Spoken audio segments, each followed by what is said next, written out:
Hi, you. Fifth row, third seat. Yes. You know what? This seat gives the best view. Though I was hardly on the stage. Um, I was hardly in the audience. I was mostly on the stage, either dancing or performing on annual days. But whenever I wasn't, this seat was perfect to eat food without getting caught by anyone. Really. And oh my God, I'm nervous now. Yes. So let's start with this school, this stage has cultivated my interest in theatre and raised the drama buzz in me. Yes, you get nervous. When you're on stage, you get nervous because sometimes you just need to see for yourself that how do you inspire people. I see myself that maybe I don't, but some of you might think that I am more capable enough than what I did for my age. Yes, and this stage gives me all the memories, and I look back at all my failures and success and reflect them on today. Oh, what a journey it was. Well, I might need another talk to go through all of that. Let's not waste any more time. And a very good morning to all, respected teachers and my friends. I'm here to speak about my life. I'm really thankful for you for having me as a speaker and letting me share a big milestone in my life with you all. And it becomes more special for me as I get to share my journey till now from the stage where I first began to dream. My mother is the most important person in my life. Aren't all our mothers so special? As a kid, I was more inspired by her than following a set notion of son following his father. I would accompany her to the grocery stores, go to mandis with her, watch television, watch cookery shows for hours. In the kitchen, I used to gaze at her while she made delicious food for me. While she made delicious food for me, the first thing that I ever learned was to make tea. And as my grandmother used to say that, if you ace to make a perfect tea, your life is sorted. While she made tea for me, she shared a beautiful philosophy of life. The narrative that has always stayed with me and helped me to make better decisions in life. I would like to share that with you while I make tea. So, what do we need to make tea? Water, tea leaves, and milk. Really simple. Let's start with water. Water, as we all know that we are made of 70% water, and I think we can learn or relate to a lot of its characteristics. So what do we know about water? It's clear, it's blank, and can be shaped into anything, right?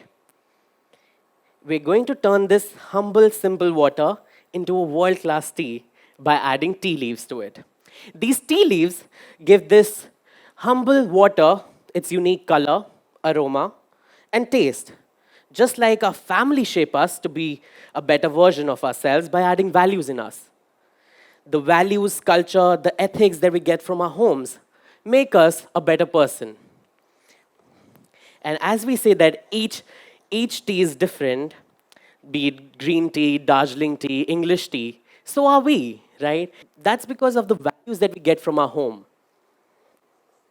And we'll let this boil for a bit. And you see, this tea is giving this water a different color, a different aroma, a different flavor. Just like we all are, we're unique. But still, we are just a normal, strong tea flavored water. Nothing else. We don't have a body yet. The body comes from milk. Milk, on the other hand, adds body to it, just like our school, our education, or whatever we learn from. They prepare us to face the world. This school made me dream to be a chef, to be an entertainer, gave me all the knowledge and confidence that I could stand here and speak to you guys. And we'll add some of our milk. This milk changes the color. It makes it beautiful amber color, makes it appealing for the world, basically makes us drinkable. But as we all know, that each one of us are different here. So is tea. Have you guys ever noticed that whenever you make tea or somebody else makes tea, it's always different? How?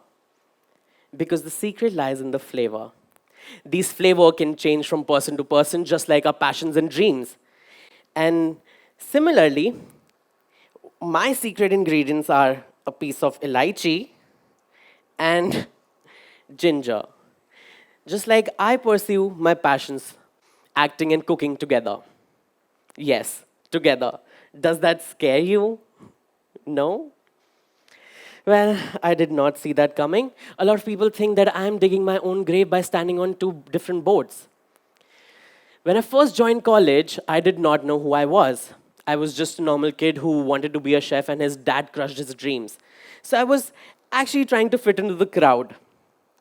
I joined my college theater society, and that changed me as a person.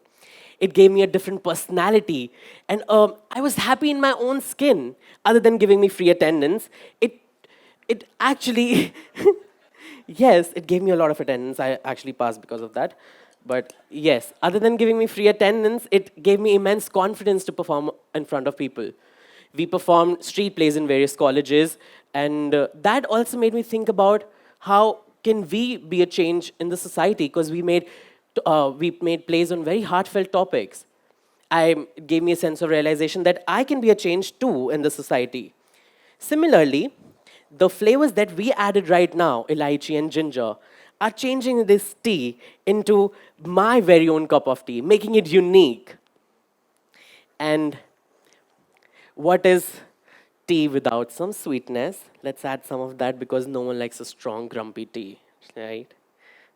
And now comes the most crucial and most important part, that is brewing it or boiling it.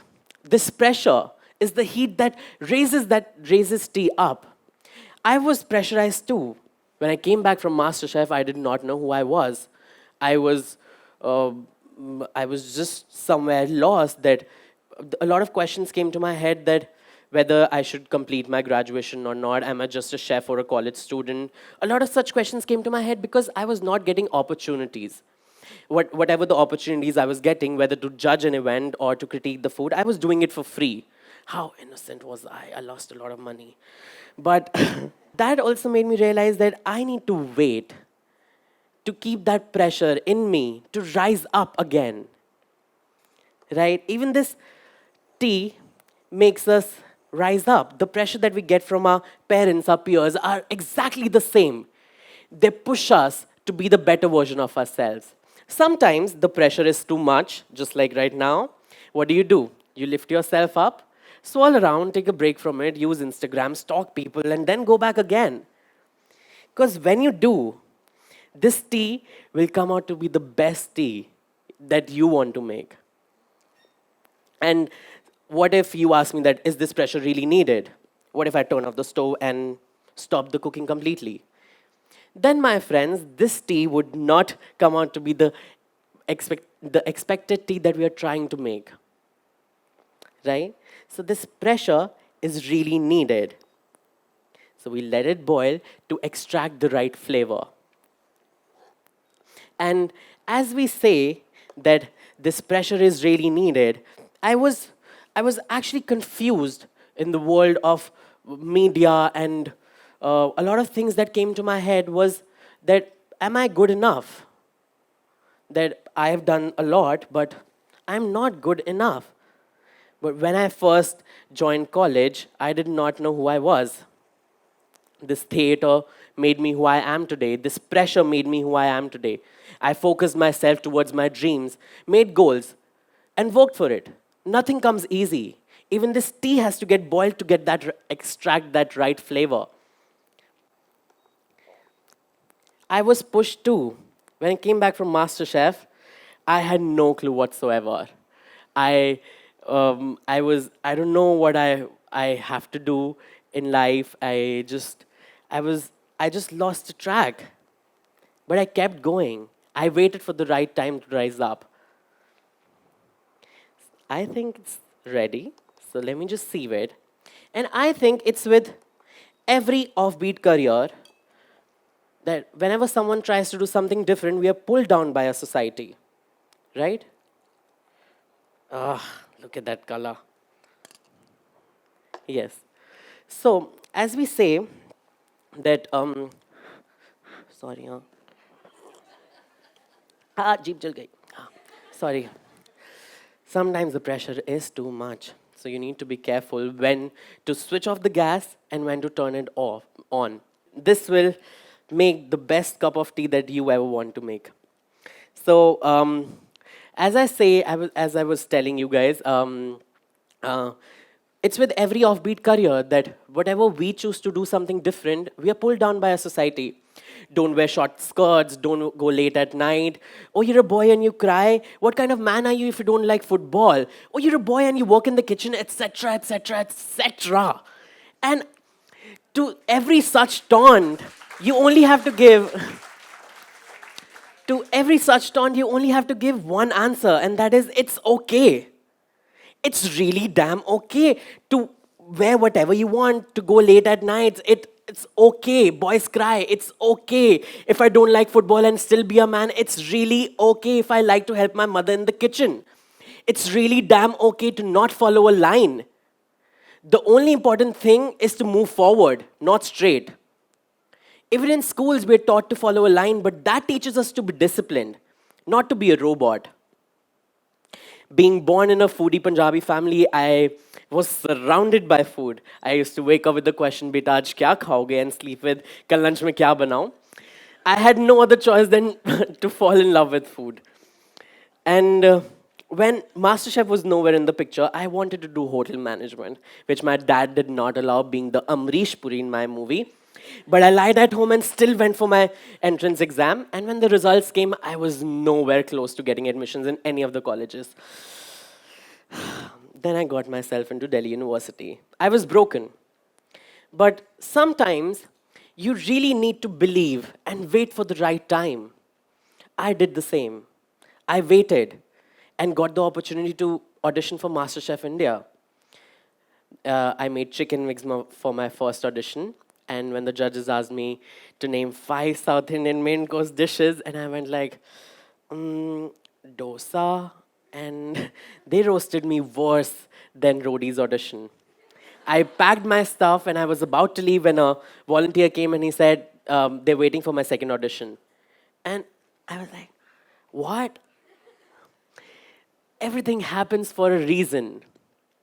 I went there and became the youngest finalist in the history of MasterChef India at age 19. Yes. And I don't know. And what happened after MasterChef was that I spent a lot of time by myself. Spending time with yourself, knowing who you really are, knowing what you really want is very important. Because we question ourselves that are we good enough only when we know that we have the potential to do something big, right? And the great Dalai Lama once said that no matter how educated or wealthy you are, if you don't have peace of mind, you won't be happy. You need to find that peace to keep pushing yourself forward because everyone else is going to try to pull you down. I still get asked that how am I going to deal with both my careers. I just say that I'm good at balancing. Yeah, there's a very thin line. But yes, I'm good at balancing. I deal with both my careers hand in hand. On one hand, I just did a theater production with Mira Nair. And on the other, I'm waiting for my food show to launch, which I shot last year. See, everything is falling into place. If you ask me where I see myself in 5 or 10 years, I would say there's a lot in my mind already. I'm planning to write a recipe book, opening up my own food chain, doing TV commercials, traveling the world to perform my theater play, traveling to do my TravelXP shows, and even getting on Forbes under 30 and the 30 list. The list of the things that I'm aiming for are endless. Trust me, I have so much more to tell you guys. I have so much more to share, but that's because I like to talk a lot. But anyway, I might need another talk to go through all of that because my journey has just started. It was great being here, and I hope to see you guys soon. Maybe sit in the audience for once and listen to you guys give this talk. But remember, it's okay to dream big. It's okay to keep following them, no matter how insane they sound in your head. It's okay to keep going forward where everyone is trying to stop you. Because in the end, it's your cup of tea, right? This is Mirvaan Vinayak signing off for now. Cheers.